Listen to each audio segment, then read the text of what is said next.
with me. I want you here with me. I know that your love is gone. Don't tell me that your love is gone. That your love is gone.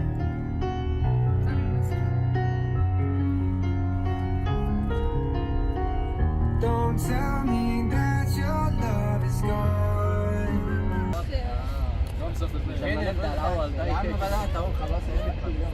السلام عليكم ورحمة الله وبركاته. خلاص طارق صديقي انا اول هيدخل النهارده في الفيديو. مين يا عم الكلام ده؟ ازيكم يا شباب عاملين ايه؟ احنا النهارده جايين على البحر طالعين مع بعض.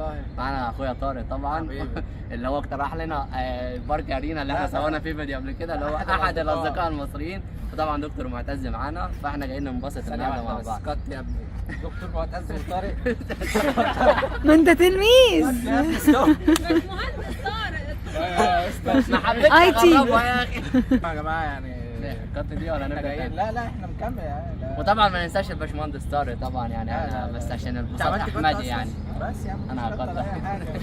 بس فاحنا جايين ننبسط، بس قبل ما ننبسط حابين ان احنا نذكر حاجه بسيطه، ان احنا طبعا مش ناسيين اخواتنا خالص، وان احنا طبعا بندعمهم، ويمكن ده باين في اخر فيديو احنا عملناه، وبنحاول نبعد عن اي حاجه اللي هي تخص الحاجات اللي مش مقاطعه. احنا بنشترك طبعا حاجات اللي هي تبع المقاطعه، فعايز ادي كلمه لطارق ومعتز ان هم يعبروا عن لا مشاعرهم. مش يعني موضوع معانا في مقاطعة، القناة. اللي هو احنا جايين نعمل فيديو ماشي عن الجو في روسيا والبحر والشط ويوم عادي في روسيا بشكل كوميدي بس في نفس الوقت مش ناسيين اخواتنا سواء في السودان او في اي مكان تاني طبعا. يعني عشان القتل وحقوق الملكيه اللي بتحصل، فمش عايزين يعني نقول الاسم بالظبط، بس وطبعا يعني احنا برضو ما فهمناش حاجه ان احنا نعملها علشانهم، بس هي ابسط حاجه ممكن نقدمها احنا نذكرهم.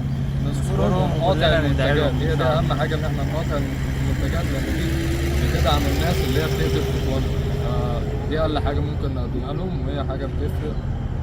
بس ده اللي أنا بقوله. فممكن ندعي لهم دايما، وان احنا لو في ايدنا حاجه نعرف نقدمها، ويعني ربنا يفك كربهم، وان شاء الله كل الامور تبقى على خير قريبا باذن ربنا. وهناخدكم في الفيديو معانا، ويلا بينا. بس يلا احنا رايحين البحر النهارده هننبسط ان شاء الله، مفيش حاجه تضايقنا. شوى زي ما انت كده بس. يا ريس ازيك يا برنس، عامل ايه؟ يوم سعيد ان شاء معلش الله. رايح انا والمدام بس شويه هنا على البحر كده. طيب حلو، 4 افراد في 50 جنيه 300 جنيه. ليه بس؟ ايه يا ابن عم؟ 4 افراد في 50. وهو الراجل ده مش 300. تبعنا اصلا وسنة. يعني، وهتاخد على الطفل كمان. الطفل كمان. مش هتاخد كرسي فين الكرسي؟ انا شايف ان في رمله هناك بس. باشا، ما تستعجلوش، بس انت شايف بتاع فول كومبليت وبتاع انا في كومبليت، بس انا مش شايف ان في حد ايه؟ قاعد طيب يعني. بس احنا جايين انا هو نقعد محجوز، هجيب لك مكان على الشط زي لا الفل. لا، هو الشط احنا عايزين نقعد من هنا، بس هنعديك وهنقعد على طول. باشا اوقفك صف تاني ولا ايه؟ الصف ده انا واقف شايف ميكروباص. بعدين بقى يا ريس بص اصلا مفيش حماده حد يا هناك. حماده، خلاص يا بص حماده، أنا- خلاص أنا الصف ده خلاص يا أجري حماده. وانت بندخل لوحدك كده كده يحترم الله. يلا بص يا ريس انا بص شايف. انا هركن وانتوا الاثنين خلصوا مع بعض. طب عيب المدام انت توقف كده ستات في الشارع، والله مش اخلاق كده يعني. طب يلا يا باشا. يا ريس 50 جنيه بس يا ريس، سامع الحاجات يابا. روح انت والعيال.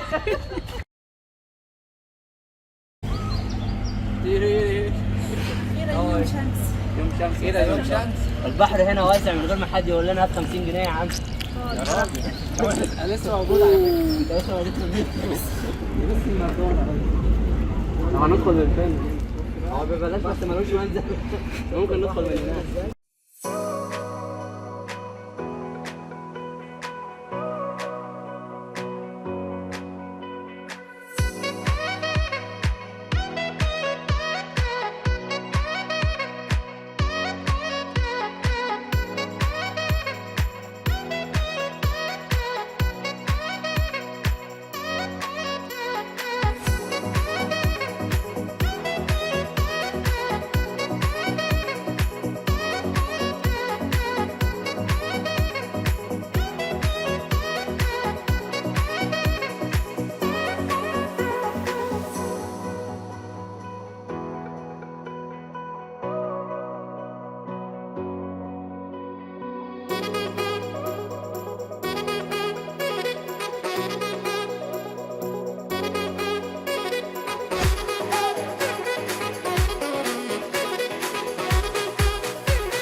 شايفين جمال البحر عامل ازاي؟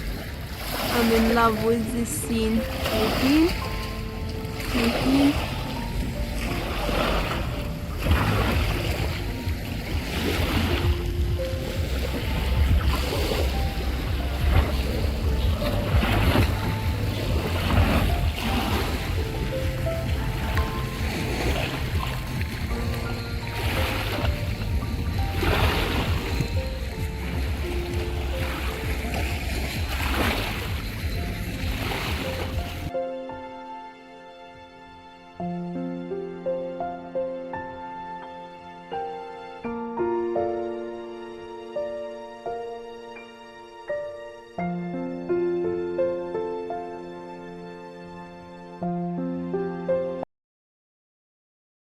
يلا اصلا نحط حاجتنا احنا هنا. ازيك يا برنس عامل ايه؟ اصلا انت مش لسه واخد 50 جنيه هناك؟ انت مش واقف هناك؟ ما طلعتهاش يا عم قول له هكلمه انت يا عم، انا مش معاك هتكلم عندك معاك. 4 مانجا صح؟ انت هتيجي كل 5 4 مانجا دقايق. ب 50 جنيه 500 جنيه. فين المانجا اصلا؟ مش مانجا دلوقتي. احنا عايزين نشرب فراخ اصلا. ولا الناس هناك عمالة بس تشرب؟ احنا لسه ما كلناش اصلا. ايوه ما لازم هو انت ال 50 جنيه بتتضمن ايه طيب؟ ال 50 جنيه اللي اخدتها هناك يا باشا مش جبت لك مكان على الشط ولا فين المكان على الشط اصلا؟ مفيش حد قاعد. بقول لك ايه ما هننصف ايه المطلوب يعني؟ يلا 50 جنيه تاني؟ هو 50 جنيه بتاعت ايه طيب؟ طب انت جايب معاك اكل؟ جايب معايا حسابي أكل. طيب. عامل حسابك يا باشا يعني. ماشي ماشي. يلا كده صدر عشان حضرتك. ماشي يا باشا هنجيب لك صدر. هنجيب لك ايه صدر انا اجيبه لك. 5 كده واجي لك ولا ايه؟ لسه هنحط الحاجه. طب عايز شيشه؟ لا لا لسه حرام. عايز مقاطعه حرام. عايز حاجات حاجه عايز اسالك انت سؤال. كات. عايز اسالك انت سؤال. هو في كام 50 جنيه هتدفعها في اليوم ده عشان بس نخلص؟ فهمنا. لسه المنيو كبير لسه منيو كبير. ما انت ما دفعتش 500 جنيه من الاول خلاص بس عملت ندم لك عليك 5 يا دوبك نشوي على طول. تعبنا معاك والله. معلش يا برنس بس عشان هي الشغلانه نظبط مع متعبه العيله بس. والله. معلش الشغلانة متعبة. معلش. برضو خد يلا. دلوقتي طارق احد اعضاء الجروب. خلاص قلعت الكاب ولبست النضاره. طلع النضاره طلع سريعه منين دي بس؟ يا عم دي بتاعتنا من يا جدع يا جدع مكتوب عليها محمد اهو. سريعه من مين يا عم؟ انت اسمك ماريو يا عم. هتفصل ولا تنصب؟ انتوا ليه ما جبتوش المنصوبة هناك؟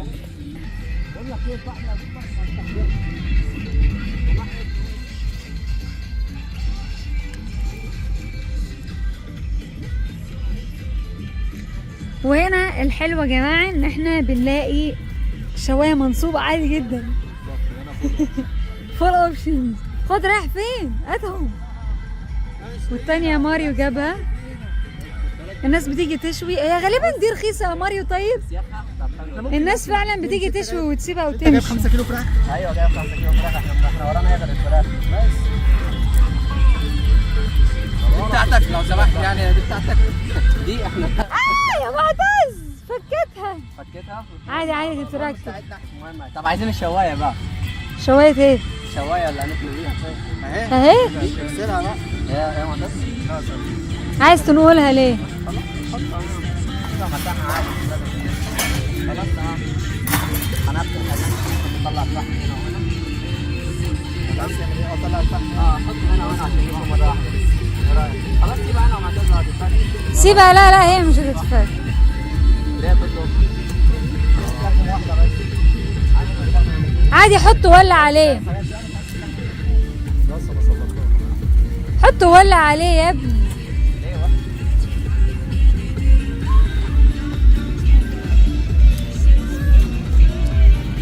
الي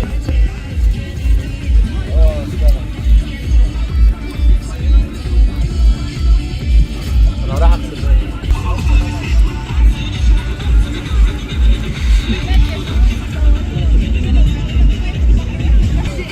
فينها بص النظافه. مين الواد ده؟ مسيوط. مسيوط صح؟ ايوه. الله يخليك يا معتز انت كفاءة. هم اليونانيين كمان.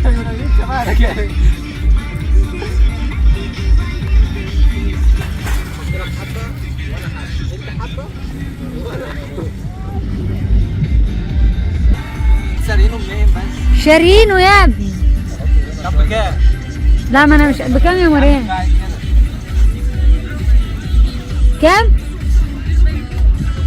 300 او 400 الكبير اللي هو 5 كيلو. مش دافع في حاجه. ما تدفعش. فين الغاز؟ انتوا وزعتوهم بالحق.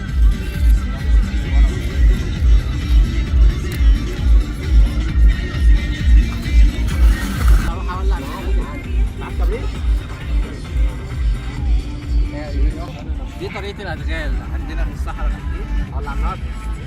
النار ما بتولعش. ولا مثلا تصرف تاني. ما بتحتاجش دي غلطتي عشان انت ما دخلتش الجيش يا ماريو. بعدين بقى يا باشا بالراحه.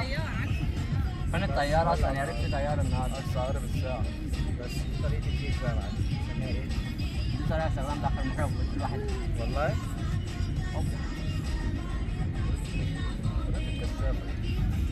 لا عندنا في الجيش لما الكهرباء بتقطع لما كانت بتشتغل تعمل ايه يا ماريو؟ جايين عاملين كده. فين الغاز يا ماريو؟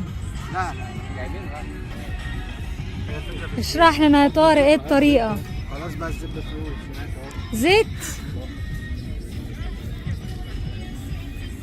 الزيت بيخلي النار تفضل ولعه في الورق.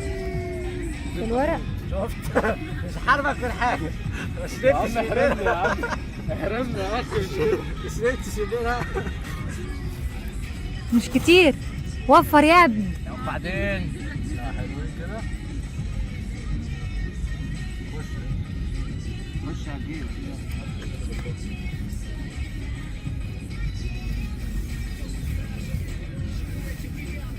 انزل يا معتز.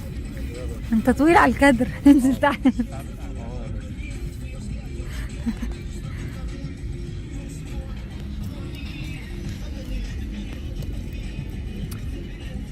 دي تعتبر اكتر طريقة اقتصادية احنا مشوا بيها.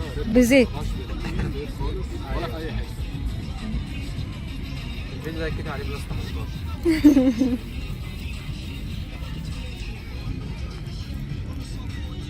بص لو عرفوا كده هيحتلوا مصر. خلاص عرفوا السر الحرب. حملات لإشعال النار يا سادة، واحنا كالعادة قاعدين بناكل شيبسي برضه. نفس الشيبسي. أين الكاميرا؟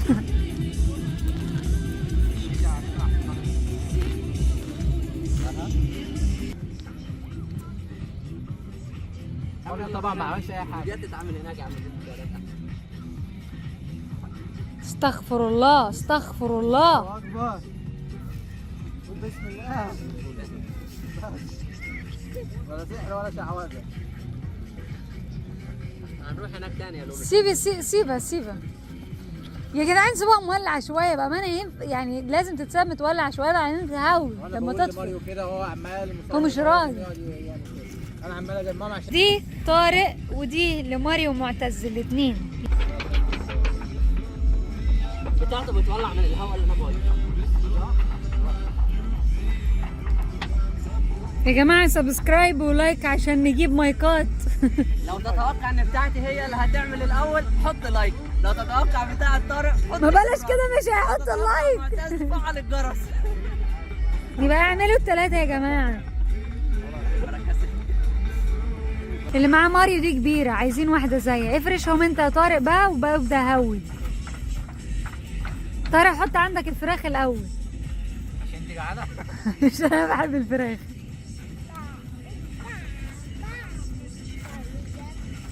ده ماريو لسه يبقى اعملوا محتاج اشتراك في شوية. القناة. يا بنتي الجيش بتاعتي ولعت طبعا بس انتوا بتحبوها. ايوه بص ده والع وده مطفي خالص. مش عارف انت يا ابني. مطفي يعني. شويه مولعين خمسة دول وشويه ولا نور. ارميهم. ايوه اعملهم عند بعض كده. المال الحلال اهو. الفحم الحلال اهو.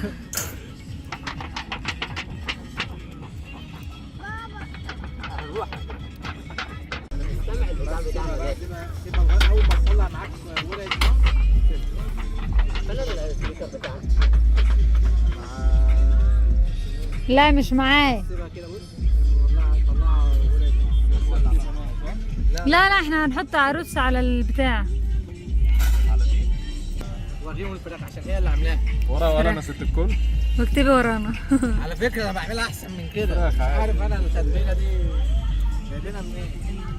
يعني فيديو على النت التتبيله دي.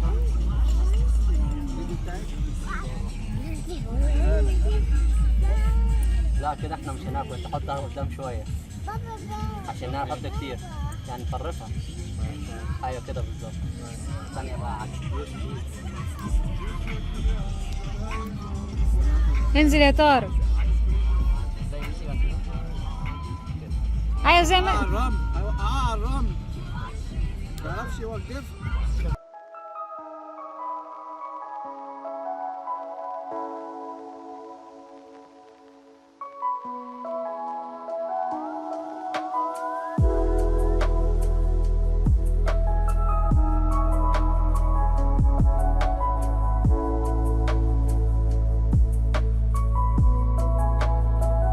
ده مشروع شوي كبده. انا اول مره اشوف حد بيشوي كبده الصراحه.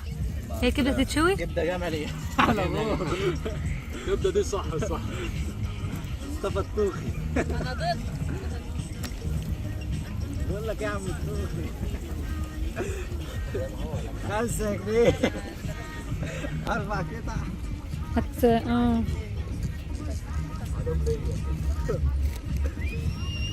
وده المنتج النهائي. وطبعا الموضوع ده تم عن طريق تتبيلة مريانا وتعب اخونا طارق استاذ معتز، وطبعا تصوير سيمون طبعا.